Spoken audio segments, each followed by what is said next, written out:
Sementara itu pemirsa, Menteri Lingkungan Hidup Hanif Faisal Nurofik mengungkapkan bahwa timbulan sampah domestik pada 2023 mencapai 56,63 juta ton.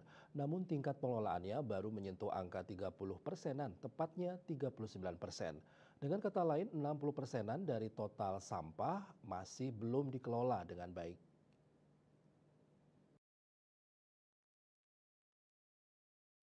Hanif Faisal di sela-sela bersih sampah laut pada Sabtu 14 Januari mengatakan, Indonesia menghadapi kenyataan bahwa lebih dari separuh dari 550 tempat pemrosesan akhir sampah TPA di tanah air masih menggunakan sistem open dumping.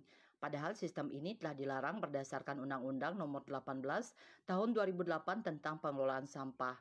Ia menegaskan kegagalan dalam meningkatkan sistem pengelolaan sampah akan membawa dampak luas terhadap lingkungan dan kesehatan masyarakat. Peningkatan emisi gas rumah kaca, pencemaran udara, air, serta tanah menjadi ancaman yang semakin nyata. Dikatakan Pantai Kute adalah contoh dari tantangan yang dihadapi di mana sampah laut yang mencemari perairan. Pemerintah lanjut Hanif terus mendorong penerapan pendekatan pengelolaan sampah berbasis ekonomi sirkular dan pengurangan sampah dari sumbernya. Kolaborasi antara pemerintah, swasta, dan masyarakat dinilai sebagai kunci utama untuk mempercepat peralihan menuju sistem pengelolaan yang lebih berkelanjutan. Dengan tantangan yang semakin kompleks, pemerintah berencana memperluas penerapan teknologi pemrosesan sampah ramah lingkungan serta memperketat pengawasan terhadap TPA yang masih melanggar aturan.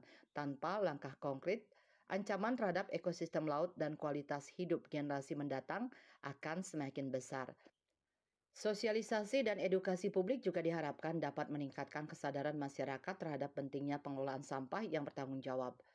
Perubahan perilaku dalam memilah dan mengurangi sampah sejak dari rumah adalah bagian penting dari solusi jangka panjang yang harus diwujudkan bersama.